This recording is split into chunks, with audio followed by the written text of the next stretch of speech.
¿Cómo me les va? Bienvenida, bienvenidos y bienvenidas al Aula Bruber Carías. Recuerden, el Aula Bruber Carías es un esfuerzo conjunto de la Fundación de Estudios de Derecho Administrativo FUNEDA, especialmente encabezado por de alguna manera quien lidera ese proceso, que es la doctora Belén Ramírez Landaeta, y junto con Universitas que estamos en este tipo de actividades académicas. Vemos el Aula Bruber Carías como un espacio de encuentro y de discusión de los grandes temas del derecho iberoamericano, tanto administrativo como constitucional. En este contexto, uno de los grandes temas que llama la atención era la idea del Estado de Derecho, como el Estado que surge desde la Revolución Francesa y que es posterior a los conflictos mundiales, un Estado sometido a la Constitución y al resto de las normas que conforman el ordenamiento jurídico. Pero la historia nos ha venido demostrando como que es insuficiente, como que no es suficiente el mero sometimiento a la Constitución, como que más allá de eso existe un conjunto de instrumentos internacionales que reconocen los derechos humanos y que reconfiguran o apalancan el concepto tradicional de Estado de Derecho. Es lo que, en ese sentido, es la idea de la conversación de hoy. ¿Qué es eso del Estado convencional? De alguna manera, ¿qué es ese de un Estado sometido a una regulación de tratados internacionales o guiado de esa manera? Y entonces empezamos a explorar entre los investigadores que han trabajado este tema en Iberoamérica, y sin duda alguna el nombre que apareció fue Víctor Hernández Mendible, un venezolano que ha pululado, ha transitado por toda Iberoamérica investigando, dando clases en muchas universidades y que tiene un profundo conocimiento sobre este tema. Víctor Hernández Mendible, como ustedes saben, es abogado venezolano. En este momento tiene su residencia en Colombia. Tiene especialización en Derecho Público, Constitucional y Administrativo. Es doctor en Derecho, PhD en España. Además, él es profesor de la Maestría de Derecho Administrativo en la Universidad del Rosario. Es profesor de Derecho Minero y Energético en la Universidad Externado de Colombia.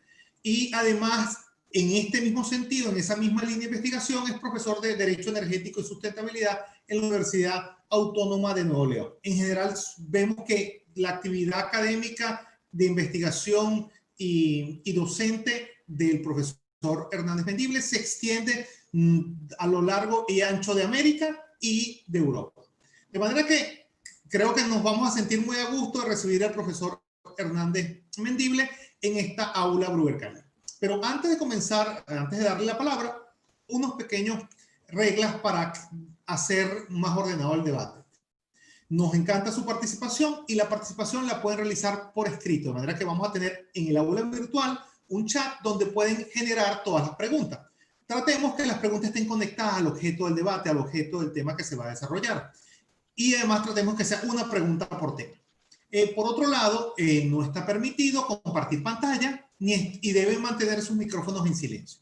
De manera que si esta videoconferencia, además sabemos que está replicada en YouTube, de manera que si la estás viendo en este momento en YouTube, tus comentarios los puedes hacer, tus preguntas los puedes hacer en la sección de comentarios.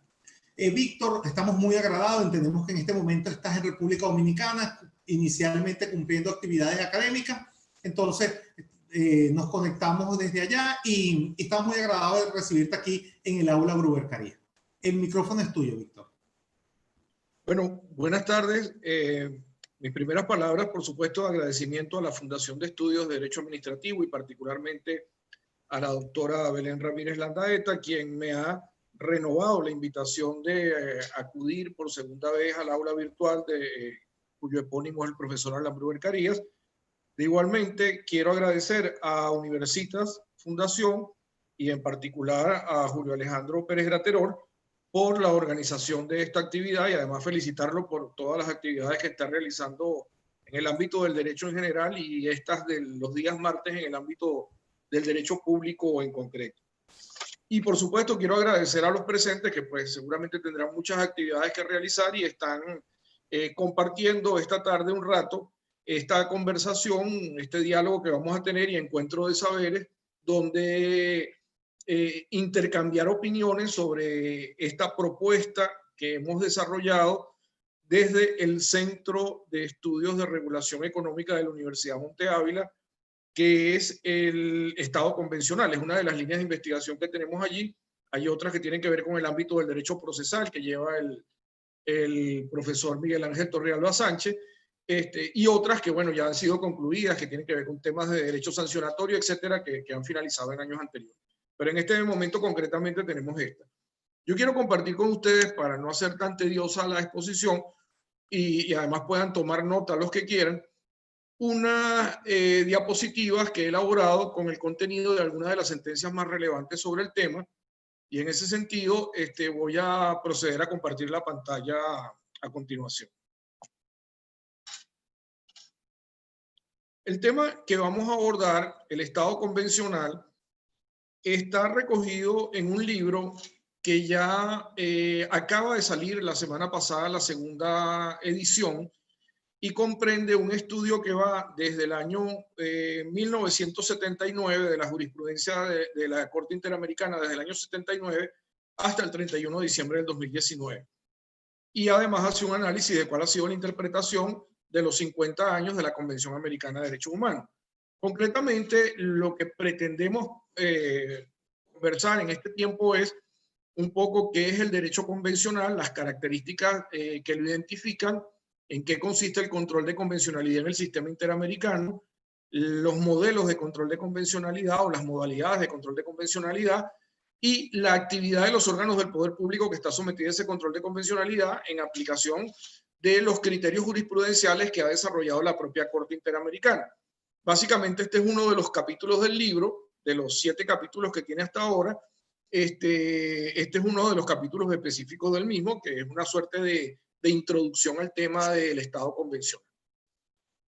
Lo primero que hay que decir es, a muchos les puede surgir la duda, me refiero a muchos de los venezolanos, por todas las circunstancias particulares que hemos vivido en el país, es que cómo se va a hablar de la Convención Americana de Derechos Humanos. Bueno, según aparece en la página de la Organización de Estados Americanos, Venezuela depositó la ratificación de la Convención Americana de Derechos Humanos el 31 de julio del 2019 y reconoció la competencia tanto de la Comisión Interamericana como de la Corte.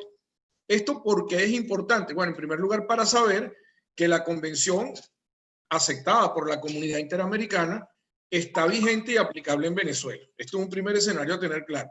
Y esto hay que vincularlo con el artículo 23 de la Constitución, que señala expresamente la importancia que tienen, la jerarquía constitucional que tienen los tratados internacionales en materia de derechos humanos y que deben ser aplicados incluso de manera directa y preferente a las disposiciones de la propia Constitución en la medida en que brinden mayor garantía o protección a estos derechos. Entonces, dicho esto, lo que el proyecto de investigación que desarrollamos está relacionado específicamente con las preguntas que habíamos venido desarrollando a lo largo de las maestrías de Derecho Constitucional donde imparto clase. Y esas preguntas están vinculadas a qué es lo que pueden hacer realmente los órganos del Poder Público Nacional, llámese Poder Ejecutivo, Poder Legislativo, Poder Judicial, cuando se le plantea el debate, la duda, la inquietud sobre qué se debe aplicar. Si la Convención Americana de Derechos Humanos que da mayor garantía a los derechos humanos o la Constitución, las leyes, los reglamentos, los contratos, etcétera, en función del principio de legalidad que rige, que impera en el ordenamiento jurídico de cada estado y concretamente en el caso venezolano, que es el que estamos conversando, pero que se aplicaría al ordenamiento jurídico de cualquier país. Y es a raíz de ello que formulamos estas preguntas que daban distintas respuestas y que cuando vamos desarrollando la investigación vamos descubriendo cuál es la orientación jurisprudencial que ha dado la Corte Interamericana sobre este tema.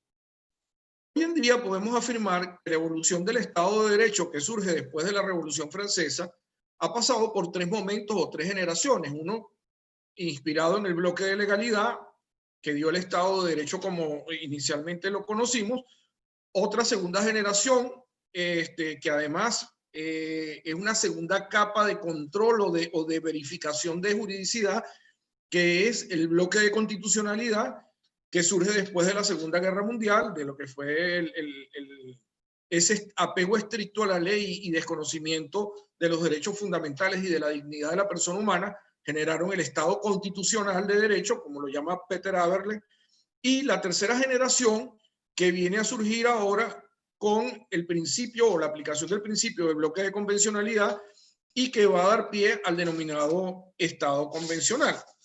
Y allí surge de una vez la pregunta, bueno, pero ¿y qué es el Estado convencional? El Estado convencional no es una sustitución del Estado de Derecho. Incluso, así como algunos hablan de Estado constitucional de derecho, cosa que me parece un pleonasmo, pero que en todo caso yo prefiero hablar de Estado constitucional. No haría falta al decir que el Estado es constitucional, que es de derecho, como tampoco creo que haga falta decir que el Estado convencional es de derecho. Sino lo que se trata de hablar aquí es de aquel modelo de Estado que tiene sus raíces en la interpretación y la aplicación de las reglas del derecho internacional, del derecho de los derechos humanos y del derecho nacional, entiéndase, el constitucional, el administrativo y, por supuesto, el penal, para garantizar el ejercicio de los derechos y libertades fundamentales y las conductas que son exigibles a la raíz de las obligaciones que adquieren los estados, tanto a los órganos del poder público como a sus funcionarios.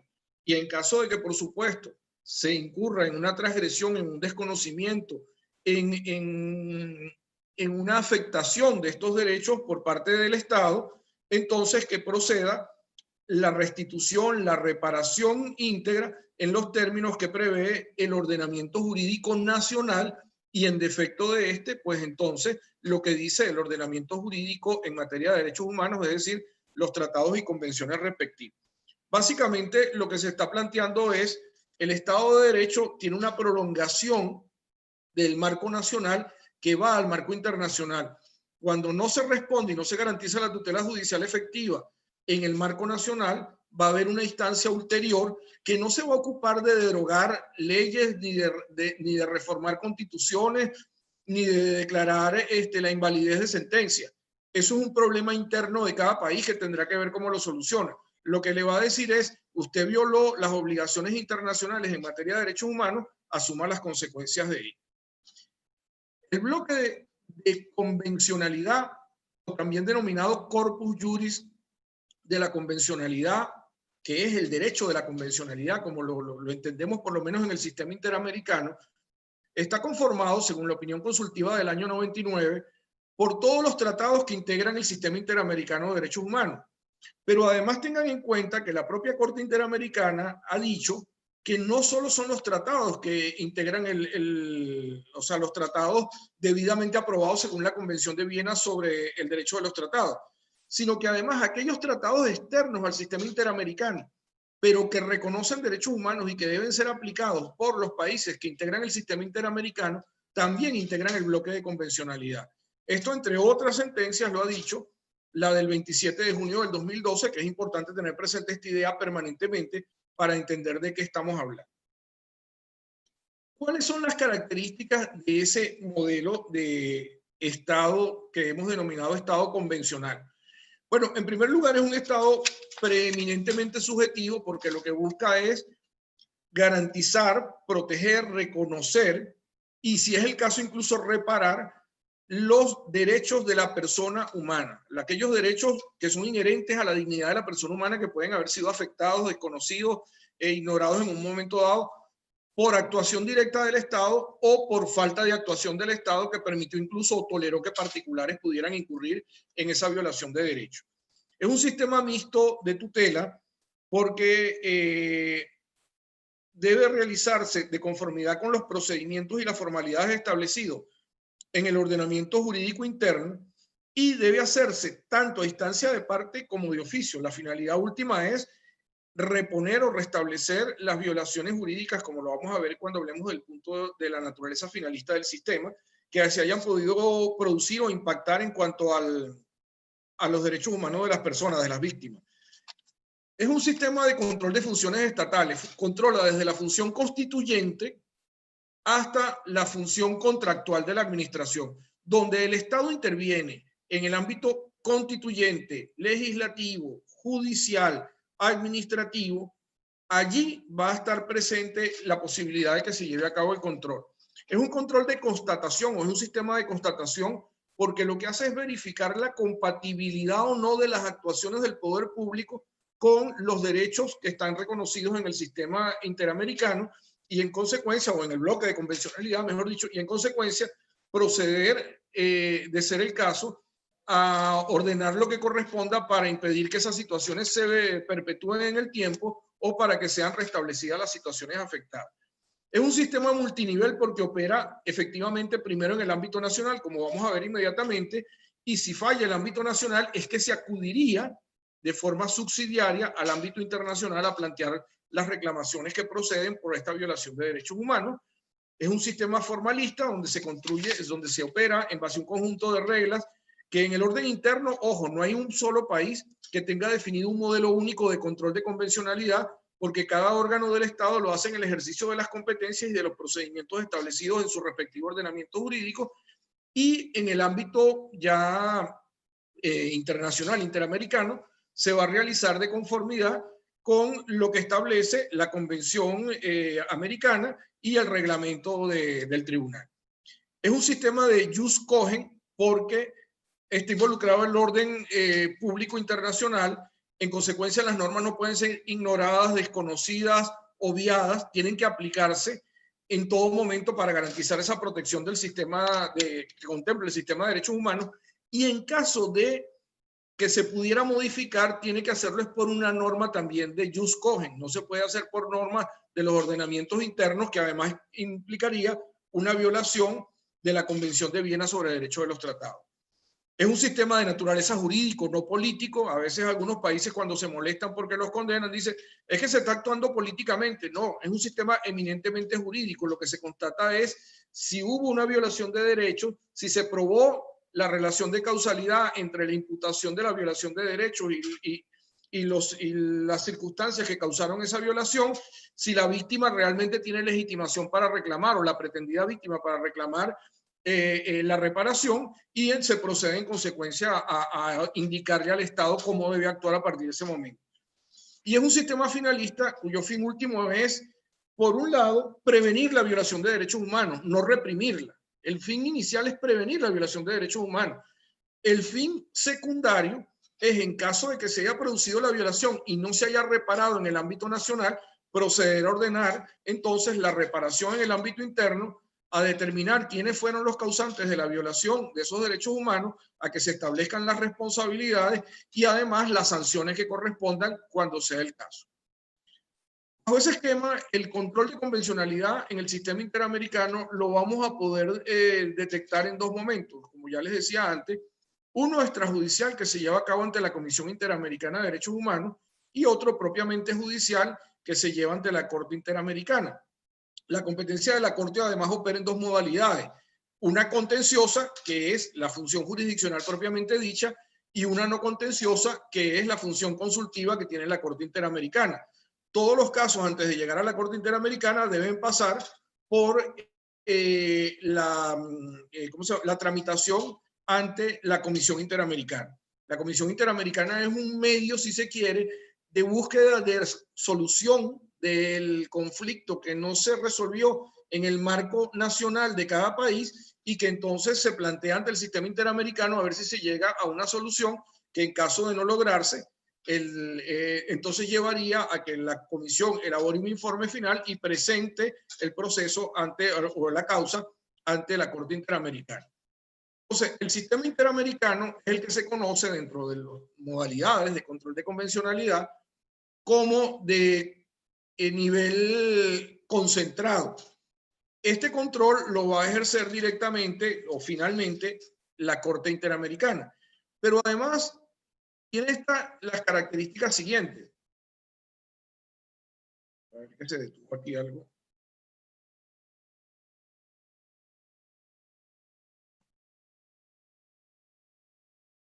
tiene las características siguientes, que es subsidiario, es complementario y inmediato. ¿Por qué subsidiario, complementario, inmediato? Porque así lo dispone expresamente la Convención, así lo dispone el Tratado en materia de derechos humanos. La Convención dice en su preámbulo, y de allí se infiere además, según la redacción de los artículos 1 y 2 de la Convención, que el sistema concentrado entra a operar solo cuando ha fallado el sistema difuso, al que me voy a referir inmediatamente. Vamos a ver quiénes llevan a cabo el sistema de control difuso, que es el que me interesa para hablar del Estado convencional y no tanto del sistema interamericano como tal. El sistema de control de convencionalidad en su modalidad difusa o nacional, recuérdense que hablamos de dos niveles, uno internacional o extraterritorial y uno nacional o interterritorial, lo llevan a cabo los poderes públicos del Estado, el Congreso, el Poder Ejecutivo, la Corte Suprema de Justicia. Cada uno de ellos en el ámbito de sus respectivas competencias y de conformidad con los procedimientos establecidos en la Constitución y las leyes. Este sistema es el originario, principal e inmediato. Es al que acude cada uno de los ciudadanos cuando considera que se le ha lesionado, afectado o violado un derecho humano.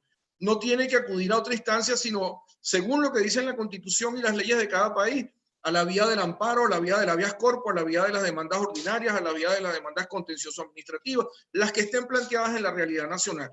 Y ese es el que le debe dar la respuesta adecuada a la pretensión que están formulando los afectados por la violación de derechos humanos. De no darse allí la respuesta, entonces se acudiría a la instancia internacional.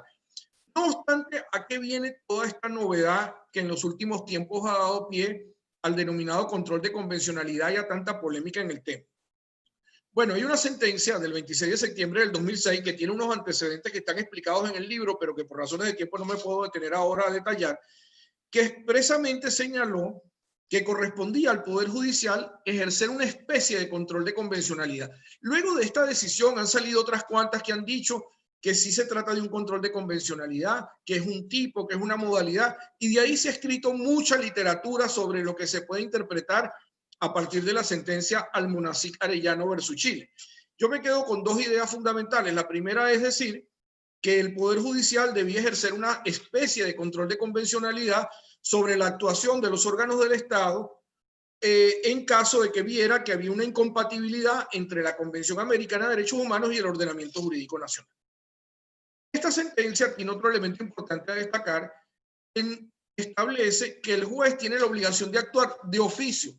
Fíjense que rompe la idea del principio dispositivo de que si yo no lo alegué, entonces en consecuencia no hay que pronunciarse sobre ello, sino que el juez está obligado a hacerlo aunque las partes no se lo hayan señalado.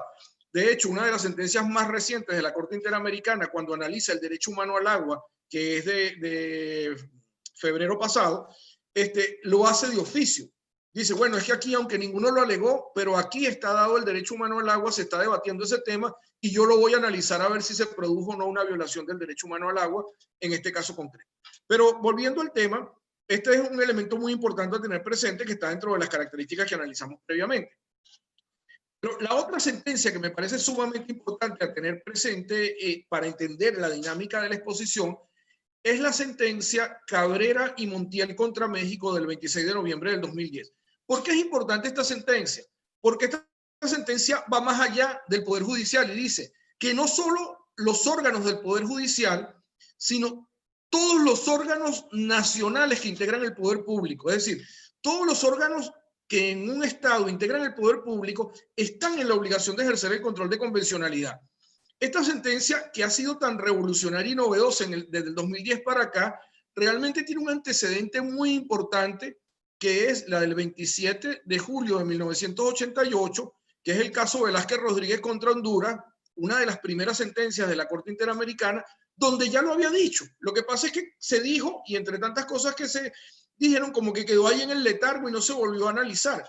Pero ahí decía que todas las autoridades gubernamentales tenían la obligación de garantizar el respeto y protección de los derechos humanos en los términos reconocidos en los artículos 1 y 2 de la Convención Americana de Derechos Humanos.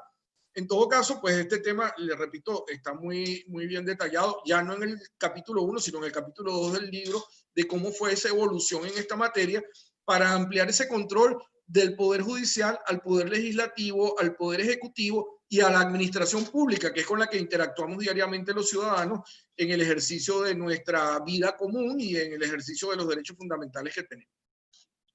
Pasemos ya a la parte de cómo lo ha desarrollado la jurisprudencia. Mire, lo que nos ha dicho la jurisprudencia en primer lugar es que los estados están obligados a verificar a través de sus autoridades competentes que las disposiciones constitucionales no sean incompatibles con la convencionalidad, es decir, que no sean inconvencionales. Y fíjense que traigo a colación los casos para que vean que no lo dijo en un caso o en dos, sino que por lo menos hay una media docena de casos donde se ha pronunciado en ese sentido, contra distintos países, Chile, Trinidad, Barbados. Es decir, no es una sola vez que lo dijo, no fue en un solo caso de manera aislada, sino que lo que ha dicho es, mire, yo no anulo constituciones nacionales, pero si la constitución es incompatible con la convención, vean a ver ustedes cómo aplican los mecanismos de reforma constitucional y la hacen compatible. Mientras tanto, cada vez que violen el derecho humano de esa persona, por aplicación de la constitución, yo los condenaría a ustedes a que le reparen los derechos humanos que le han sido violados por haber actuado en contravención a la Convención Americana de Derechos Humanos. Esto mismo se va a dar en el ámbito nacional ya con respecto a las leyes que no son compatibles con, con la convención. Concretamente tenemos casos como leyes de amnistía, la voy a pasar rápido porque no me puedo detener en ello, pero para que ustedes vean que también han sido muchos casos, en materia de pena de muerte, en materia de penas corporales, aquellas que permitían tratos crueles, inhumanos o degradantes, leyes que han establecido recursos para la protección de derechos fundamentales de una manera no muy clara, bien sea como el amparo, como el habeas corpus, o que de alguna manera los impedían o el ejercicio de los mismos. Entonces se ha pronunciado en estos casos también la Corte Interamericana diciendo modifiquen sus leyes, no las anula tampoco, como les repito, eso es un tema nacional, ustedes modifiquen sus leyes y háganlas compatibles con el sistema interamericano, con la Convención Americana, con el tratado, con la Convención contra la Desaparición Forzosa de Personas o la que prohíbe los tratos crueles, inhumanos y degradantes, es decir, con el tratado que se haya podido violar de aquellos que impiden la violencia contra la mujer, etc. Lo vimos inicialmente. Pero igualmente, en el ámbito de la administración pública, toda la actividad e inactividad de la administración pública puede ser compatible o no con la convención. Y de ahí se han derivado reglas muy importantes que ha ido analizando la Corte Interamericana en sus distintos fallos.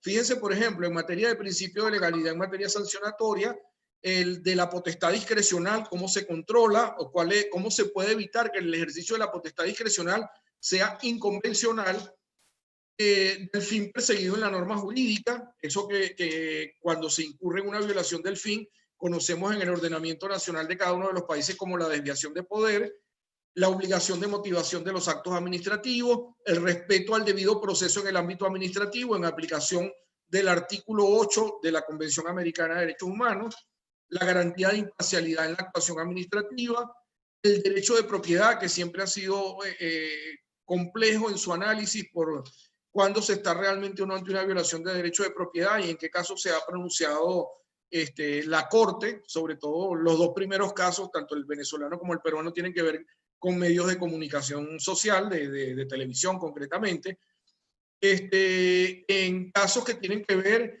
con el acceso a la salud y la necesidad de obtener el consentimiento previo, libre, pleno e informado para prestar el servicio de salud, en la prestación de los servicios públicos, que también se ha dado esta situación de cómo se debe garantizar los servicios públicos en el contexto de la convencionalidad, el acceso a la información, que es un tema muy importante para garantizar la transparencia en una sociedad que se dice democrática. Recordemos que hay una serie de instrumentos que se han ido aprobando para moldear ese acceso a la información en el ámbito nacional de cada uno de los países, pero la Corte Interamericana en esto fue pionera en su momento. Y finalmente, la obligación de que la actividad jurisdiccional, entiéndase, de que las sentencias que emanan de la Corte Suprema de Justicia de cada país, en el caso concreto venezolano, pues sería el Tribunal Supremo de Justicia, o los demás tribunales de la República, adopten decisiones que sean compatibles con los derechos reconocidos en la Convención Americana. Pero ojo, que además hay algo muy importante. Las últimas sentencias que ustedes van a ver vinculadas con estos casos tienen que ver ya no solo con los derechos civiles y políticos, sino con derechos económicos, sociales y culturales. Este es un gran avance porque este es un tema muy controvertido, muy debatido en el sistema interamericano, de si por el artículo 26 de la Convención Americana se debían también tutelar los derechos que están previstos en el protocolo de San Salvador, que es el protocolo que recoge los derechos económicos, sociales y culturales a los que se refiere el artículo 26 de la Convención Americana de Derechos Humanos. Pues resulta que a partir de 2017, de agosto de 2017, se han generado una serie de fallos. Uno de ellos es el caso Lagos Campos versus Perú, en el cual se ha abordado este tema. El caso Lagos Campos versus Perú es concretamente de protección del derecho al trabajo, que no está en la Convención Americana de Derechos Humanos regulados, sino en el protocolo de San Salvador. Bueno, básicamente, con esto que les he querido transmitir, que tanto la actividad del Poder Ejecutivo como la del Legislativo como la del Judicial están sometidas al control de convencionalidad y que en consecuencia cada uno de estos poderes en el ejercicio de sus competencias constitucionales y legales y de los procedimientos legalmente establecidos, constitucionales y legalmente establecidos, también deben hacerlo antes de acudir a la instancia internacional a aplicar los estándares en los cuales, es decir, los criterios que ha fijado la Corte Interamericana de interpretación y aplicación de la Convención y del bloque de convencionalidad para garantizar la plena y efectiva vigencia de los derechos humanos. De esto podemos deducir algo muy importante. La verificación de una actuación, de una actividad o de una omisión que sean inconvencionales por los órganos nacionales llevan a que ellos procedan en primer lugar a declarar el vicio de inconvencionalidad o la incompatibilidad con la convencionalidad, a ordenar dentro de el ámbito de su competencia el restablecimiento de los derechos que han sido afectados, a la reparación integral a las víctimas y sus familiares. Muchas veces si la víctima falleció, pues las víctimas son los familiares únicamente, pero hay casos donde está la víctima y además los familiares más cercanos en los términos que se ha entendido la legitimación por parte de la Corte Interamericana, que bueno, sería objeto de un análisis aparte todo el debate que esto genera, y además a la adopción de medidas que garanticen la no repetición. De nada sirve que se repare y luego 3 o 4 años después las víctimas tengan que volver otra vez a ejercer acciones contra el Estado en el ámbito nacional y agotado en el internacional porque se volvieron a repetir las mismas medidas de lesión de los derechos humanos. ¿Qué conclusiones podemos extraer de esta aproximación que hemos hecho al denominado Estado convencional? En primer lugar, que la Corte Interamericana es el garante supremo y último intérprete del bloque de convencionalidad, que ella realiza este control judicial concentrado, más que el control que ya no es solo judicial, sino el difuso que van a llevar a cabo todos los poderes públicos en el ámbito de sus competencias.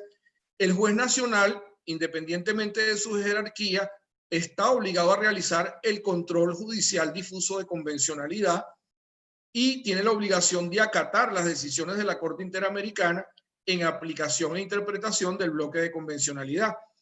Por otra parte, todos los órganos que ejercen el poder público tienen este deber y además deben garantizar la plena vigencia del bloque de convencionalidad. Ojo, esto es muy importante. No se condena al Poder Ejecutivo a reparar, no se condena al Poder Judicial a reparar o al Poder Legislativo o a un alcalde o a un grupo de concejales en un consejo municipal. Se condena al Estado, se condena al Estado venezolano, que es quien suscribió, según la Convención de Viena, el tratado internacional, en este caso la Convención Americana de Derechos Humanos y los demás tratados que integran el bloque de convencionalidad. El juez nacional y los demás órganos que ejercen el poder público deben en consecuencia conocer el corpus juris de la convencionalidad, ese bloque de la convencionalidad, y aplicarlo en su ámbito de competencia. Ese control lo deben ejercer tanto de oficio como instancia de parte y es independiente de que se plantee ante el sistema interamericano o ante las autoridades nacionales. El incumplimiento por parte del Estado de las obligaciones contraídas en el marco de la convencionalidad genera responsabilidad internacional. Y de allí es que vienen las condenas que al final pagamos todo de nuestro bolsillo con los impuestos, cuando se han violado los derechos y además no se le ha dado la respuesta oportuna en el ordenamiento interno de cada país, en el ámbito nacional de cada país. Ello no implica, y esto es muy importante, que la administración pública esté obligada a ignorar o desaplicar en los casos concretos actos de naturaleza constitucional, legislativo o administrativa por considerarlo inconvencional. No lo puede hacer porque la Corte lo reitera permanentemente. Los órganos del Poder Público Nacional están sometidos al imperio de la ley. En consecuencia, con sujeción al principio de legalidad y a los procedimientos constitucionales y legales que establece cada país, es que pueden hacerlo. Esto no quiere decir que en el futuro, si se reforma la Constitución, la Administración Pública Nacional no pueda dejar de aplicar una norma legal o incluso una norma constitucional si considera y evalúa que esa norma es contraria a un tratado internacional en materia de derechos humanos. Pero en el momento actual eso no es posible. Y esto plantea entonces la inquietud. ¿Cómo hace una autoridad que no tiene competencia constitucional y legal para cumplir con las obligaciones convencionales y no comprometer la responsabilidad internacional del Estado posteriormente? Bueno, lo tiene que hacer con estricto apego a la ley y al derecho.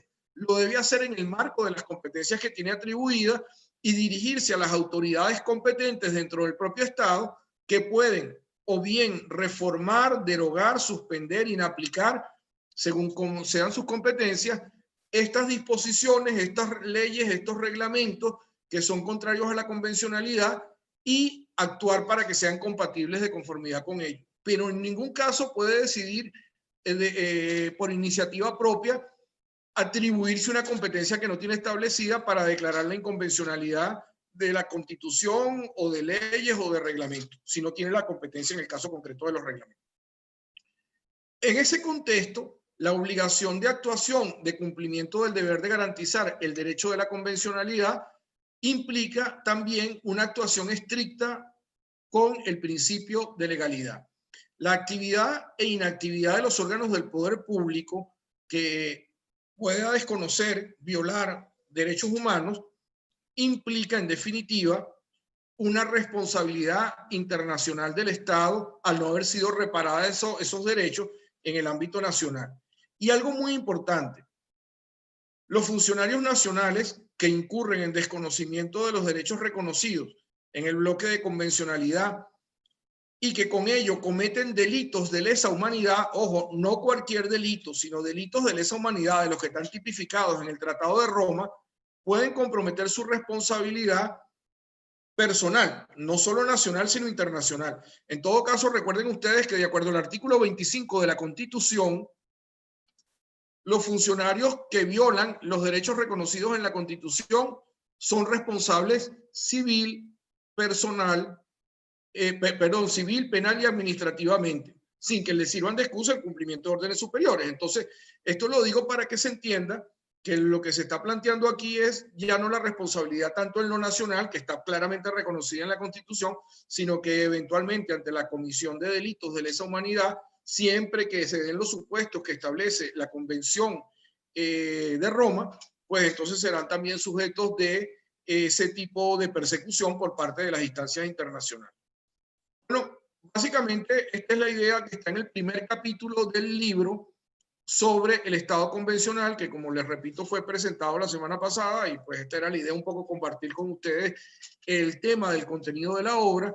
Y hay otros 7 capítulos que tienen que ver con el vicio de inconvencionalidad de los actos administrativos, el control de convencionalidad, cómo lo puede llevar a cabo la administración, las potestades sancionatorias, cómo han sido convencionalizadas, la convencionalización de la responsabilidad del Estado, la convencionalización en materia ambiental y la convencionalización del derecho al agua potable, que ahora tendré que agregarle ya a esta análisis la reciente sentencia de hace 2 meses de la Corte Interamericana, donde profundiza sobre el tema que ya venía desarrollando en esta materia.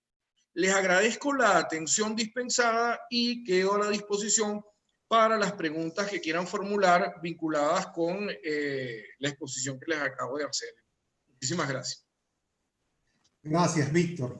A los fines de iniciar la interacción con el público, te pido que dejes de compartir la pantalla, por favor. Ah, perfecto. Entonces, pero mientras Víctor deja de compartir la pantalla, notamos que en nuestra aula virtual, aquí en nuestra aula Brewer Carías, nos acompañan varios distinguidos profesores del derecho público iberoamericano. Tenemos aquí al profesor Gustavo Urdaneta Troconi, del Instituto de Derecho Público de la Universidad Central de Venezuela. Vemos también conectado al profesor Mauricio Pernía Reyes de la Universidad Católica del Táchira, nuestra alma mater. Vemos también al profesor Antonio Silva Aranguren, y nos indica la profesora Belén Ramírez, que está atenta ahí, que se conectó el profesor Jesús Caballero Ortiz, de manera que tenemos una audiencia verdaderamente de lujo. Y desde nuestros amigos en réplica en YouTube vemos que tenemos múltiples saludos: Víctor, María Álvarez, Carlos Alberto Calanche, Bogado, Caterín Galíndez, Freddy Franco, en este caso indica que es de Caracas. Existen varios comentarios, indican varias ciudades desde Venezuela. Aquí hay una primera pregunta o un primer comentario. Hace Jorge Nicholson. Está aquí en nuestra aula Brubercaría. Cuando indica que habría que agregar varias ramas del derecho a las enumeradas por el expositor. Cuando estabas refiriéndote dentro de las áreas, el ámbito que podía de alguna manera, las temáticas que podía entendido asumir de control de convencionalidad, entiendo, y si no, Jorge, sería importante que nos aclare el sentido de tu pregunta.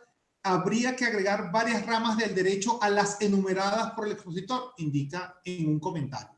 No sé si quisieras hacer algún comentario respecto a eso. Sí, a ver, miren, efectivamente, si ustedes ven el enfoque que he desarrollado en el libro, el primer capítulo habla de la convencionalización del derecho público como parte de ese Estado convencional. Pero podemos hacer un libro idéntico al que yo acabo de hacer sobre la convencionalización del derecho privado. Y no habría absolutamente, digamos, creo que se abarcarían las dos grandes ramas del derecho como lo entendemos desde el punto de vista académico. Es decir, desde el tema como las personas, del tema que tiene que ver con la fertilización in vitro, temas que tienen que ver incluso con cuestiones de aborto. Es decir, hay un conjunto de temas que se han ido abordando, el derecho al nombre, el derecho de los niños, todos estos temas han sido abordados bien en las opiniones consultivas, bien en algunas sentencias del sistema interamericano. Una de las últimas, por ejemplo, hablaba de este año, del derecho de un menor que fue reclutado en Paraguay y fue para hacer el servicio militar. Y bueno, por los excesos típicos que ocurren en los sistemas de las academias militares, murió siendo menor. Entonces dice, bueno, pero además no se respetaron los derechos de este caso del niño a gozar pues plenamente de la seguridad, de la salud, de la asistencia médica, etc. Y eso le causó la muerte y el Estado tiene que reparar, tiene que indemnizar. Les decía ahorita, hay un desarrollo que se está dando en este momento, está en proceso de formación en materia de derechos sociales, en materia de derechos ambientales. Concretamente, hay la opinión consultiva del año 2017 y la sentencia de este año en materia ambiental son importantísimas. Es decir, efectivamente no estoy hablando, cuando hago énfasis en este punto, es de algunos de los aspectos abordados en el trabajo, y por eso le dije, estamos en la segunda edición que acaba de salir, y ya estoy trabajando en la tercera, porque este es un proceso de construcción progresiva que no se agota en los 7 trabajos que tengo desarrollados hasta ahora. Lo que pasa es que analizar 403 sentencias y extraer de cada una de ellas todos estos aspectos, pues requiere tiempo, porque no es simplemente decir, hay que leer, decantarlas, sistematizarlas y irlas poniendo luego en el orden de lo que se quiere desarrollar en cada tema. Entonces, de allí que se haya tomado un buen tiempo pues en desarrollar este tema. Pero efectivamente, incluso les puedo decir, hay muchos juristas que han desarrollado este tema en el continente americano desde distintas vertientes. En la propia Venezuela, el profesor Bruber Carías el año pasado sacó un libro sobre el control de convencionalidad. El profesor Ayala ha hablado sobre el diálogo jurisprudencial. El profesor Gonzalo Pérez Salazar también en las reuniones que tenemos en la Universidad Monte Ávila de Derecho Procesal Constitucional ha abordado él personalmente y ha traído invitados internacionales como el profesor Sagüez, que han hablado sobre el tema. Es decir, hay muchas vertientes que analizar de esto, y lo que se trata con esta exposición y con esta obra no es de haber agotado el tema, sino de provocar una mayor investigación sobre el mismo en las distintas disciplinas jurídicas donde se puede profundizar desde la perspectiva del análisis, del estudio de la investigación, para ver en qué estado estamos. Esto no quiere decir que no esté exento de polémica, no quiere decir que se estén diciendo verdades absolutas, simplemente es el reflejo de una realidad que nos está dando el funcionamiento del sistema interamericano de derechos humanos, y que si no estamos de acuerdo, como siempre puede suceder con estas cosas, pues entonces habrá que buscar ver cómo se cambia a través de los mecanismos que permite el ordenamiento jurídico internacional. Gracias, profesor. De hecho, Jorge Nicholson aclara un poco más su comentario e indica que se refería particularmente al derecho al trabajo. Me imagino muy conectado con la sentencia Lagos del Campo y con toda esa puerta, esa dimensión que se abrió con los DECA, con los derechos sociales, económicos y culturales, y que muchos dicen que el presente del sistema interamericano son los derechos sociales o los derechos económicos, sociales y culturales. Iba por ahí el comentario de Jorge. Aquí tenemos una intervención que viene desde YouTube. Es María Álvarez e indica lo siguiente, profesor. La administración pública, cuando tiene prohibido el control de constitucionalidad difuso, puede ejercer el control difuso de convencionalidad. Me imagino que se refiere a aquel criterio jurisprudencial que niega la posibilidad del control difuso en el caso de la administración pública. ¿Qué opinión le merece eso? Sí, básicamente esa tesis que desarrollamos en el capítulo 2 del libro lo que pretende manifestar es lo siguiente. Oiga, el control de convencionalidad por el Poder Legislativo, por el Judicial y por el Ejecutivo en el ámbito de sus competencias, así como por la administración pública en el ámbito de sus propias competencias, tiene que estar sometido al principio de legalidad. Si en la Constitución del país o la legislación del país le habilitan para hacer un control difuso de convencionalidad, lo puede hacer. Si no lo habilitan, por el tema de la vinculación positiva de la administración a la ley y al derecho, no lo podrá hacer porque eso no lo ha habilitado ni siquiera la Corte Interamericana. La Corte siempre insiste con sujeción al imperio de la ley y en el marco de los procedimientos y competencias constitucionales y legalmente establecidos. Entonces, por eso les decía que, claro, no me puedo detener a detallar todas estas hipótesis por razones de tiempo, pero les decía que en el trabajo está planteada los distintos escenarios para llegar a la conclusión de que lo que puede hacer la administración pública es decir, yo en el ámbito de mi competencia, por ejemplo, me puedo dirigir al Congreso y plantearle una iniciativa para que reformen la ley que es inconvencional, según mi valoración. Luego puede ser que el Congreso considere que no es inconvencional. En el caso venezolano, pues sería la Asamblea Nacional, que es el Poder Legislativo. O en mi condición de administración pública, que veo que hay un reglamento inconvencional, me puedo dirigir al Poder Ejecutivo para que reforme el reglamento, planteándole motivadamente por qué el reglamento es inconvencional.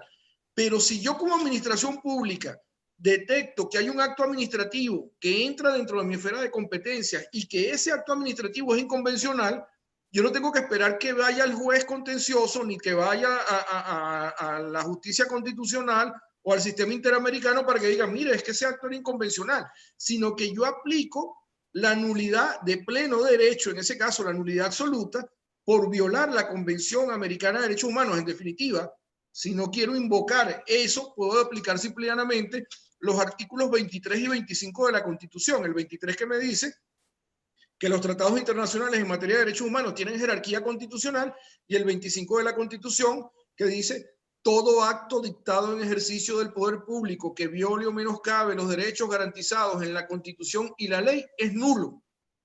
Con esas dos disposiciones, la administración pública resuelve el tema sin ni siquiera tener que ir más allá, porque los tratados internacionales en materia de derechos humanos son la Constitución misma, son parte del bloque de constitucionalidad, y en consecuencia lo que estaría es aplicando la Constitución, que da una mayor protección o una mayor garantía a un derecho, o que reconoce un derecho que el ordenamiento jurídico nacional puede estar incluso reconociendo, pero que la incorrecta aplicación o interpretación de un acto administrativo está afectando ese acto más allá de lo razonable, de lo tolerable, de lo permitido en base a los principios de utilidad, de efecto útil y de favorabilidad que reconoce la Convención Americana de Derechos Humanos.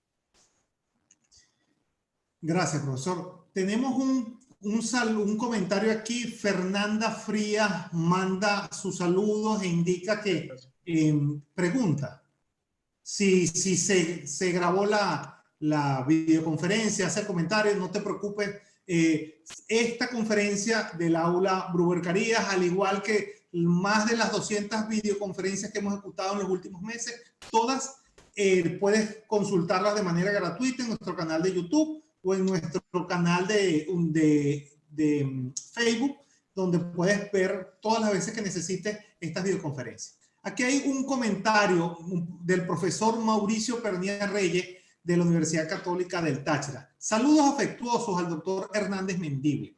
Como interrogante y reflexión, indica, en el procedimiento de formación de leyes, ¿podría promoverse el análisis de la convencionalidad del proyecto de ley? Ello en referencia al comentario del profesor Víctor sobre la posibilidad de no comprometer la responsabilidad internacional del Estado. Pudiera instarse a la reforma, cambios o suspensión de un procedimiento legislativo en vista de la convención. ¿Qué opinión le merece, profesor? Bueno, digamos, partamos de los principios que le dije inicialmente en cuanto a que el sistema interamericano es subsidiario del nacional. Es decir, no tenemos que plantear una cuestión prejudicial al sistema interamericano para que en principio nos diga si les parece bien una reforma constitucional o legal. No obstante, fíjense lo que les voy a decir, se ha hecho por vía no ya de las demandas o de las cuestiones prejudiciales como la entendemos, por ejemplo, en el derecho procesal venezolano, sino por vía de la consulta que estados le han dirigido consultas directamente a la Corte Interamericana para que se pronuncie. Por ejemplo, el caso de Costa Rica con el tema de la inseminación in vitro.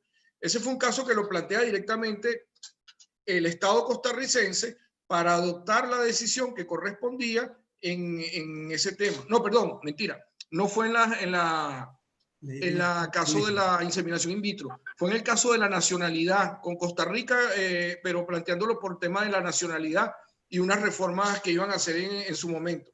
El de la inseminación in vitro fue un fallo judicial de la Sala Constitucional de la Corte Suprema que fue declarado inconvencional posteriormente y está reseñado justamente en la exposición que les acabo de hacer dentro de las inconvencionalidades por fallo judicial. Este es pero ese ejemplo, por ejemplo, Colombia, que es un país muy activo en esta materia, plantea permanentemente cuestiones de interpretación a la Corte Interamericana para que ella en el ejercicio de la función consultiva lo diga. En este caso, y mire, vamos a emprender una reforma legal muy importante y tenemos la duda de que si la hacemos de cual o tal manera podría llevar a un tema de conflicto con la Convención Americana. Evidentemente, la Corte además consultará a todos los países, recibirá todas las opiniones de los amigos Curiá, etcétera, y finalmente emitirá la valoración que corresponda en el marco de la opinión consultiva. Pero esto no es una cuestión obligatoria. Lo que sí es obligatorio es que cada país, a través de sus autoridades, verifique que la actuación que están llevando a cabo en el ejercicio de sus competencias es compatible con la convencionalidad. Y en ese escenario, por ejemplo, el Tribunal Constitucional que tienen algunos países, la Sala Constitucional que tenemos nosotros, podría verificar, entiendan esto en la perspectiva, no es en este momento específicamente, sino cuando la institucionalidad funcione adecuadamente, de que la Sala Constitucional o cualquiera de las otras salas del Tribunal Supremo o los demás tribunales de la República incluso podrían plantearse la duda de un acto si es compatible o no con la convención y resolver si aplican preferentemente la convención o no. En el caso del control previo de la constitucionalidad de una ley, que por ejemplo lo tiene que verificar cuando se trata de leyes orgánicas, la Sala Constitucional, ella podría verificar si esa ley es compatible con la convencionalidad y, de ser el caso, advertirle a la Asamblea Nacional, mire, modifique esta ley porque esto nos puede llevar a comprometer la responsabilidad internacional del Estado en el futuro de aplicarse como está redactado. Gracias, profesor. Aquí tenemos un comentario de alguien que se identifica como PR Cruces. En todo caso, escribe de José Cruces, perdón. Escribe desde Caracas. Indica lo siguiente: el derecho convencional viene siendo como una especie de espejo del derecho constitucional. Es un comentario. Sí, bueno, mire, yo no, digamos, este es un tema que está en fase de debate, es un tema polémico, de construcción, no es pacífico ni para los internacionalistas, que no todos tienen tan claro el funcionamiento de estas reglas como la ha interpretado la Corte Interamericana. Obviamente, por supuesto, para los especialistas y los defensores de derechos humanos, es el último reducto y obviamente lo van a defender y lo van a asumir con absoluta seriedad. Para los constitucionalistas, según como entiendan la soberanía cada uno en sus países, podrán ser o más amigos o ser más reticentes de darle la bienvenida a esta modalidad. El tema es que en la realidad, y es un tema también interesante ver en las 403 sentencias que ha dictado la Corte Interamericana y en las 25 opiniones consultivas, todos los países que son signatarios de la convención han sido condenados. O sea, no es que lo hacen contra unos sí y contra otros no. El país que no ha sido condenado es porque no está en el sistema. Y entonces, bueno, al no estar en el sistema, pues no entra en la jurisdicción de la Corte. Pero si no, todos por actuación o por omisión han sido condenados. Unos más que otros, porque, por ejemplo, lamentablemente Colombia ha tenido unos años muy violentos que afortunadamente ya han superado. Y claro, muchos de los casos que están saliendo hoy en día incluso de Colombia tienen que ver de otras épocas donde no es que el proceso de paz esté consolidado en Colombia tampoco en este momento, como todo el mundo lo sabe, pero obviamente Colombia vive una tranquilidad que no se vivía hace 20 años atrás, ¿no? Entonces, pero muchos de esos casos tienen que ver con épocas pasadas. Lo que pasó en Perú durante la época de Fujimori, no hay un caso que no hayan sido condenados el Estado peruano por lo que sucedió durante la dictadura de Fujimori. Es decir, los países están allí, los casos incluso de que es muy importante que lo leamos en Venezuela. Todos los casos que tienen que ver con las denominadas leyes de punto final, de amnistía, de no investigación de violaciones de derechos humanos durante las dictaduras en Brasil, en Uruguay, en Argentina, en Chile, en Paraguay. Mira, léanse esa sentencia. Todas están resumidas en el caso Hellman, por si no quieren leérselas todas, pero el caso Hellman del año 2011, digamos, hace como la recopilación de todos los antecedentes.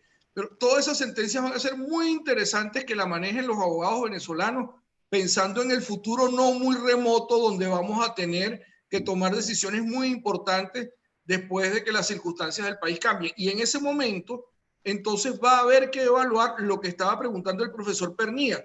Bueno, y vamos a dictar una ley de punto final sabiendo que nos las van a declarar inconvencional y que ya hay media docena de precedentes.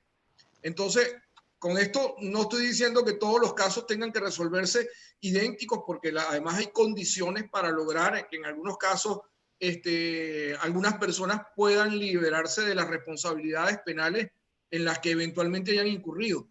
Pero las personas que tienen responsabilidades penales importantes por lesiones graves de derechos humanos, no se van a poder beneficiar de ninguna ley, ni de ningún indulto, ni amnistía, ni nada por el estilo, como consecuencia de un acto que por muy libremente dicta el Congreso, porque las víctimas, al verse afectadas y no lograr la inconstitucionalidad en Venezuela, pues acudirán al sistema interamericano y el sistema interamericano ratificará la jurisprudencia consolidada en esta materia. No hay una dictadura en América que no haya sido condenada por ese tipo de actuaciones específicamente. Excelente. Bueno, Rafael Villavicencio hace un comentario. Indica, ¿cómo puede concretarse el cumplimiento forzoso de las decisiones dictadas? Sobre todo por lo ocurrido por las sentencias dictadas por la Corte que después fueron filtradas por la Sala Constitucional. Sí, mire, el sistema interamericano, como cualquier orden jurídico, depende al final de que se cumplan las reglas del Estado de Derecho, que en este caso no es el sistema interamericano, no es más que una proyección internacional del Estado de Derecho que ha tenido una falla en el ámbito interno, y entonces todavía el propio ordenamiento constitucional admite este escenario en el ámbito internacional, porque esto no es que se lo inventó alguien, es que la Constitución venezolana tiene artículos específicos para ello, tanto para el denominado amparo internacional como para la aplicación del sistema interamericano de derechos humanos, su aplicación tanto en el ámbito nacional como acudir a la instancia internacional. Pero fíjense bien por qué le digo esto. Lo que sucede es que si yo no quiero cumplir, da igual que existan tribunales de la naturaleza que sean y de las medidas coercitivas que se dicten. La regla del Estado de Derecho es que cuando un tribunal dicta una decisión, y más un tribunal que la dicta con fuerza de cosa juzgada, en este caso con fuerza de cosa juzgada internacional, hay que acatarla. Yo no puedo ir a un juicio y entonces cuando me dan la razón digo que el tribunal es bueno, pero cuando el tribunal no me da la razón, entonces digo, es que ese tribunal es el colmo, ¿cómo es posible que hicieron tal barbaridad? No, bueno, es que usted se sometió al proceso y se defendió. Otra cosa es que usted diga, me violaron derechos dentro del proceso, no tomaron en cuenta mis pruebas, no tomaron en cuenta mis defensas, y consecuencia de ello me condenaron prácticamente inaudita parte. O sea, el proceso fue una suerte de fachada o de escenografía, pero que no tenía un contenido real. Pero en un proceso donde acudimos todos y nos defendemos y planteamos alegatos, excepciones, pruebas, etcétera, y bueno, obtenemos parcialmente la razón o totalmente la razón, y los otros no, bueno, pasa lo mismo que con los arbitrajes. Yo estoy de acuerdo con el arbitraje hasta que me dé la razón. Cuando no me la dé, entonces digo que los árbitros no actuaron con honestidad. Esto de desconocer las decisiones cuando a uno le son desfavorables es falta del respeto a las reglas que las personas se dan previamente, y es una falta además, en el caso de las instituciones democráticas, de aceptación de las reglas democráticas en cualquier Estado de Derecho. El principio de separación de poderes llevaría a que la decisión adoptada por el tribunal en el ámbito nacional fuera acatada inmediatamente. Es más, no haría falta ningún proceso de ejecución de sentencia contra el Estado si simplemente al ser notificado cumpliera. Por ejemplo, uno de los grandes baluartes para cumplir decisiones judiciales en el caso venezolano siempre de los órganos del Estado fue el Banco Central de Venezuela. El Banco Central le notificaba la sentencia y no tenía que esperar que le dictaran el auto de ejecución. Hay que pagar 10 millones de dólares y aquí tiene la decisión de los 10 millones de dólares ejecutando. Estoy hablando de un caso del año 1900 que transcurrió entre 1990 y 99 con el entonces Banco Caracas, por ejemplo, por un tema de un conflicto que hubo en una compra de divisas. Ese tipo de decisiones donde condenaron al Banco Central a reincorporar o a pagarle la jubilación completa a una persona que se le había desconocido, en este caso, por la interpretación que ellos daban del estatuto interno del Banco Central al personal del banco, pues inmediatamente lo acataban. Y esa debe ser la actitud de todas las instituciones del Estado, acatar las decisiones judiciales. Ya perdí, no me dieron la razón, pues tengo que acatarla. Si es en el ámbito internacional, peor, porque quiere decir que falló el ámbito interno y ahora voy a desconocer el internacional. Entonces, la regla del Estado de Derecho es cumplir las decisiones judiciales, y si son internacionales, cumplir las internacionales. Pero además de eso, el país que hace eso que usted está comentando específicamente es que está desconociendo las disposiciones específicas de la Convención de Viena en materia de derecho de los tratados, sobre derecho de los tratados, que exigen que no se aleguen argumentos de carácter interno, si mal no recuerdo, creo que es el artículo 46 de la Convención de Viena, para no cumplir las obligaciones internacionales. Entonces, los mecanismos es tan sencillo como que se produjo la condena, cúmplala. Lo otro son subterfugios que el profesor Bruel Carías ha analizado y ha calificado muy bien, y bueno, no me quiero extender en ello porque no se trata ahora de hablar del caso del mal funcionamiento institucional del Tribunal Supremo en Venezuela, que es conocido a nivel mundial y es un ejemplo de lo que no debe ser un Tribunal Supremo, sino de más bien rescatar el derecho, la vigencia del derecho y de las instituciones, y de ver cómo esto se va trabajando para que en el futuro no tengamos que ser objeto de condenas internacionales por cosas que podemos resolver en el ámbito interno, en la primera instancia de la jurisdicción competente, y no tener que ir ni siquiera a las apelaciones o a la casación cuando corresponde. Gracias. Bueno, es oportuna la ocasión para constatar la presencia en la sala de la profesora Cheraldine Pinto, que es profesora de la Universidad Central y que el día de mañana nos va a acompañar en una videoconferencia, aquellas videoconferencias conjuntas que ejecutamos con la Universidad Católica Andrés Bello, que se denomina el COVID-19 y la fuerza mayor en los contratos. Pero es que se inscribe además con el ciclo de videoconferencia que tenemos esta semana. Y para mencionar alguna de ellas, mañana en la cátedra Jorge Rosell, que es sobre Derecho Penal, estará el magistrado Sergio Cuaresma de Nicaragua, magistrado del Supremo Tribunal de Nicaragua, hablando sobre derecho, globalización y naturaleza de la reforma de la justicia penal. Pero es que el día jueves vamos a tener una tanda de lujo, porque vamos a tener a las 9 de la mañana una videoconferencia conjunta con todas las 7 academias de Venezuela, tocando el tema de la beatificación de José Gregorio Hernández, aspectos eclesiásticos, canónicos y médicos científicos sobre esas circunstancias, donde entre los ponentes tendremos al cardenal Baltasar Porras, al doctor Rafael Musi Mendoza y al presbítero Berranchi.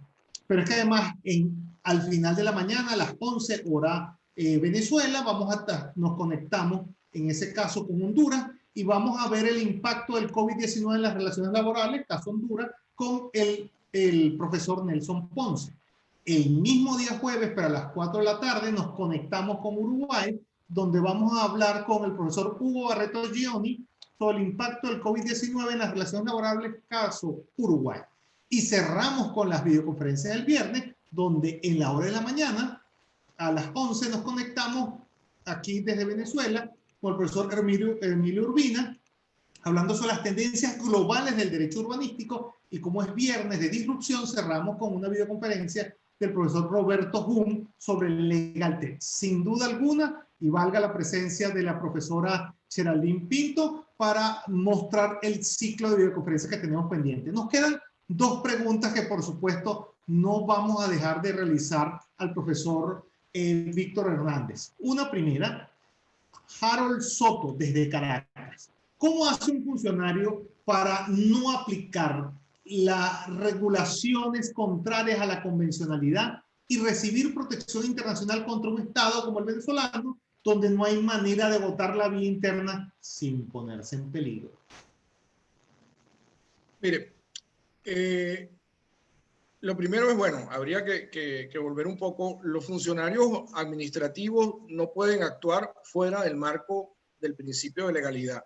Tienen que verificar las competencias que tienen y en función de ellos plantear ante las instancias competentes, entiéndase, o el superior o eventualmente, y quiero hacer mucho énfasis en esto, eventualmente acudir a la instancia judicial que pueda corresponder para que resuelva si un acto jurídico es inválido, porque él no lo puede declarar inválido por sí mismo. O sea, la potestad de autotutela no llega hasta allá. Pero además quiero que sí poner un especial énfasis en lo siguiente. Lo que sí no debe hacer ningún funcionario, y si es el caso, renunciará y luego se le reparará y se le indemnizará, es incurrir en violación de derechos humanos por acatar órdenes superiores. Haga lo que le haga, o mejor dicho, díganle lo que le digan o le amenacen lo que lo amenacen, usted le toca es renunciar al cargo o que le abran un expediente por abandono del cargo y luego deje constancia por las vías que pueda de que fue víctima de esta persecución, haciendo la denuncia incluso ante las instancias de defensa de derechos humanos que existen, las organizaciones no gubernamentales que existen en el país, para que esto quede registrado y luego se le pueda reparar por la situación de la que ha sido víctima. Pero no puede, por el simple hecho de que le den una orden para que viole un derecho humano, decir, bueno, es que yo lo hice porque me dieron la orden. Eso está proscrito por el artículo 25 de la Constitución, está proscrito por el Código Penal, está proscrito por los tratados internacionales, es decir, no lo puede hacer.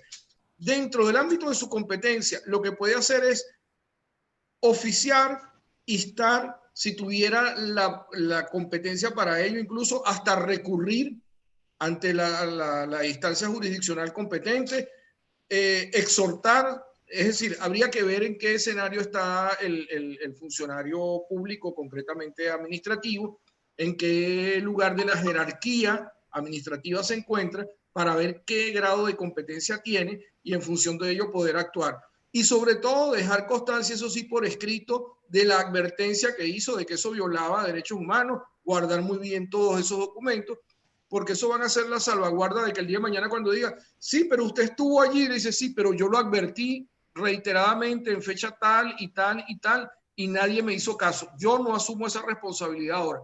Que la asuman los que violaron los derechos humanos, los que aplicaron la ley, desconociendo la Constitución, desconociendo los tratados internacionales en materia de derechos humanos. Entonces, este es un momento donde es muy complicado para un funcionario, y estoy consciente de ello, ponerse a discutir o a cuestionar las órdenes superiores, pero lo que puede hacer es tratar de constituir las pruebas por escrito de que él no está de acuerdo con ello, advirtiendo desde el punto de vista, sobre todo los abogados, que lo que son asesores, técnicamente esto puede comprometer las responsabilidades según la Constitución, según los tratados internacionales, según las leyes de la República. Y bueno, si usted lo ejecuta, ya sabe que yo se lo advertí, aquí tengo que tal día, tal hora yo se lo notifiqué, a través de la opinión, de la consulta, del dictamen, de la modalidad escrita que haya dejado constancia para el futuro. Existe un último comentario de María Álvarez, que continúa la intervención anterior. Aunque dentro de un país no se admite el control de convencionalidad administrativo, no es factible ejercer el control difuso de inconvencionalidad por tal prohibición. En todo caso, gracias por sus respuestas siempre claras, profesor, pero me queda la duda si la nulidad administrativa abarcaría la violación de todos los instrumentos que conforman el bloque de convencionalidad. Entiendo que va enfocada con los efectos de la decisión. Sí, bueno, en materia de actos administrativos, yo no tengo duda de que la administración pública, cuando revise un acto administrativo, dentro de las potestades que le otorga la Ley de Procedimiento Administrativo, puede verificar no solo que el acto sea conforme a la legalidad y a la constitucionalidad, sino incluso a la convencionalidad, porque al fin y al cabo la convencionalidad no es distinta del bloque de constitucionalidad. La convencionalidad no es más que una expresión del bloque de constitucionalidad en los términos que pauta el artículo 23 de la Constitución. En consecuencia, si yo detecto que una norma o que un acto administrativo es compatible con la Constitución, pero dentro del bloque, ya en sentido amplio de la constitucionalidad, es incompatible con la Convención Americana de Derechos Humanos, pongamos un ejemplo concreto, el famoso caso que fue a la Corte Interamericana de Leopoldo López contra Venezuela. El sistema interamericano dice cómo una persona puede ser dejada mediante una decisión judicial que lo condene y que haya quedado firme, pues que puede ser inhabilitada políticamente. Esta sentencia incluso le ha evitado a Colombia que haya sido condenada posteriormente por situaciones similares que se presentaron allá entre el procurador y la famosa senadora Piedad Córdoba, que vive viajando a Venezuela.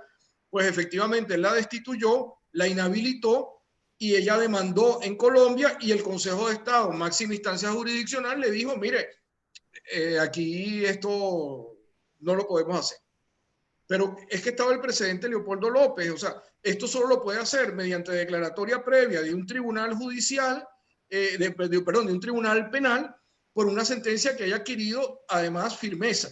Entonces, si por un acto administrativo se produce un tipo de actuación de esta, pues el superior en vía de revisión no tiene que esperar que llegue la vía judicial, dice, oiga, es que ese acto es inconvencional. No, pero ese acto no es incompatible con la Constitución y lo permite la ley. Sí, pero es inconvencional y yo tengo competencia en ese caso para declararlo. Así como estando en la ley, al ser inconstitucional, podría declararlo nulo por inconstitucional, puede hacer exactamente lo mismo en el caso de que sea inconvencional. ¿Por qué? Porque estaría actuando fuera de su competencia este funcionario que declara la inhabilitación política de un funcionario público cuando eso solo lo puede hacer el Poder Judicial en la competencia penal específicamente. Aquí hay una última intervención y disculpe, profesor, pero creo que Ataormina Capelo Paredes indica lo siguiente: buenas noches, gracias por la organización y la calidad del ponente. Aunque me conecté tarde, me permito hacer la siguiente reflexión. como queda, según las normas internacionales, Convención de Viena, sobre la interpretación de los tratados en base a la buena fe y de un Estado parte que no dé cumplimiento a una sentencia en contra del sistema americano. Un cambio en el financiamiento del sistema podría provocar cambios en las estadísticas de cumplimiento de sentencia. La primera parte, cómo queda en función de la responsabilidad del Estado, y lo segundo es ¿qué impacto tendría un cambio en el financiamiento del sistema en el cumplimiento de la sentencia? ¿Alguna opinión, profesor?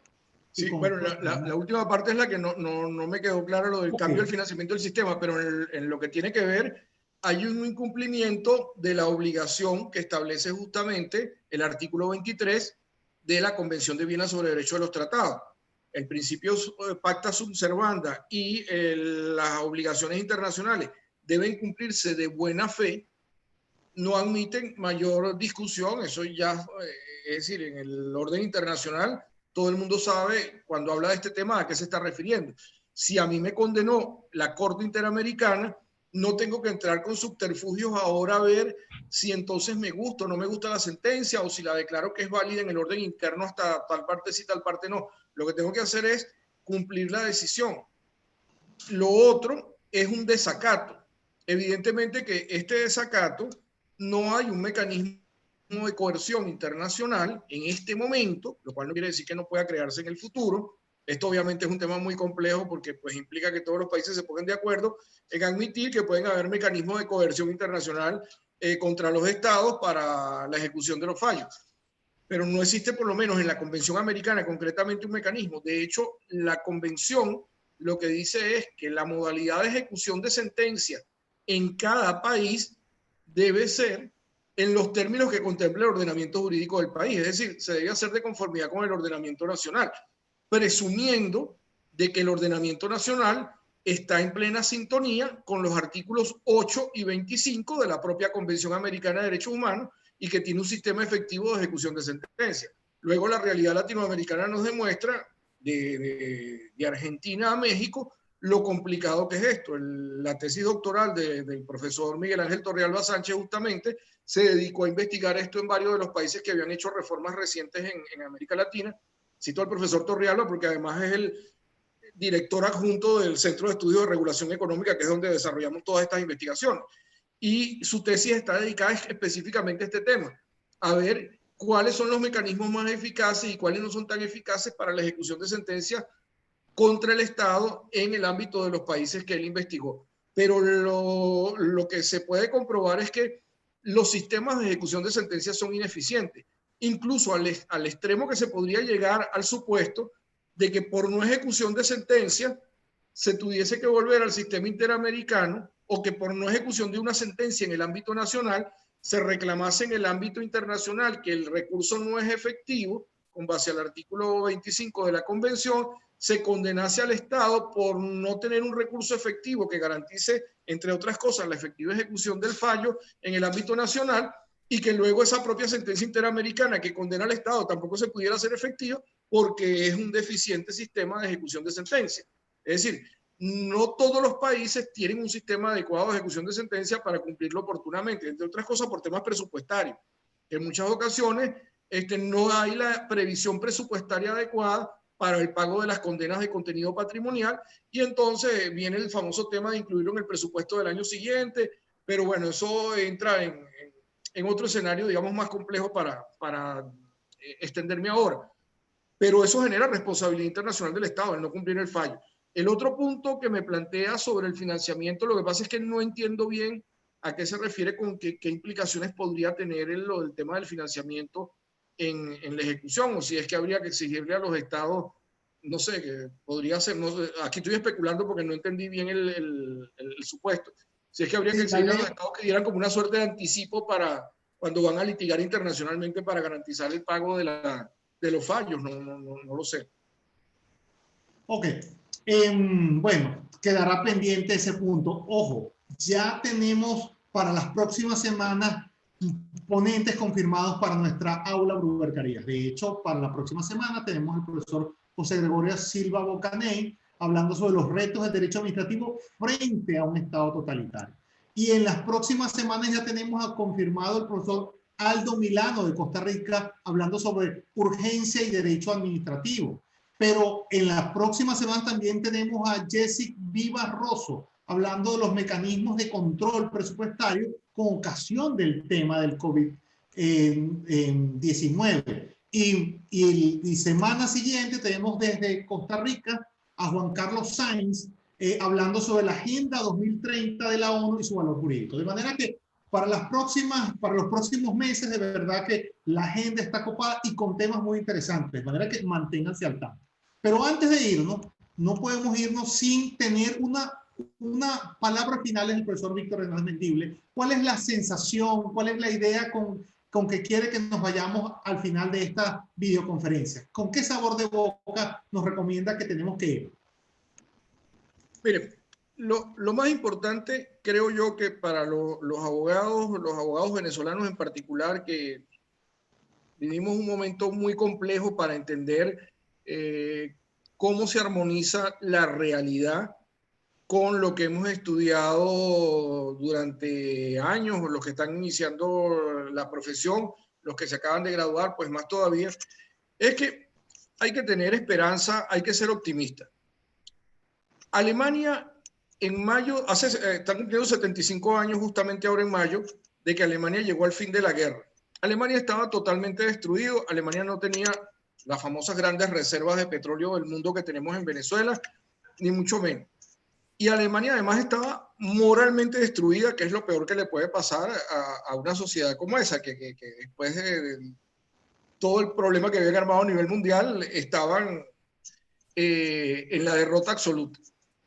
Alemania hoy es el eje central de la Unión Europea.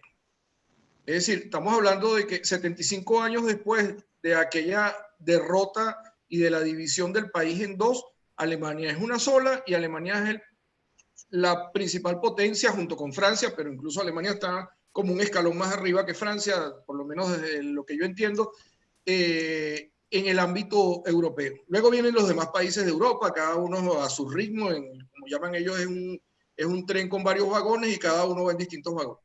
Pero el que va de punta es ese.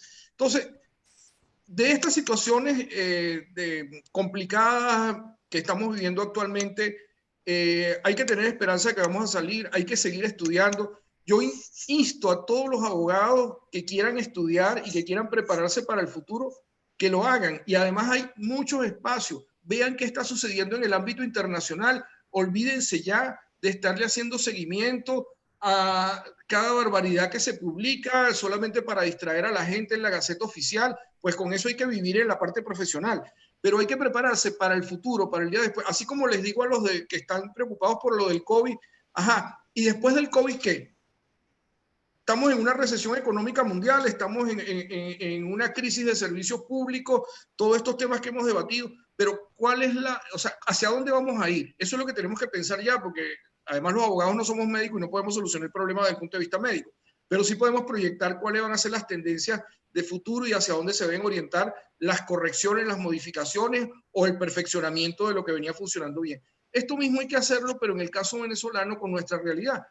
¿Para dónde vamos a ir en el futuro inmediato? ¿Cómo recomponer las instituciones básicas, el Poder Judicial, el Congreso, el Poder Ejecutivo, la necesidad de eliminación de esa cantidad de empresas fantasmas que creó el Estado y que no sirven para nada?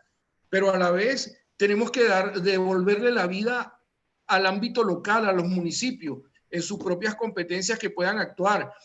¿Cómo se va a profundizar o cómo se va a llevar a cabo el nuevo proceso de descentralización política que requiere el país para que nunca más se vuelva a repetir la concentración de poder que hemos visto en estos tiempos?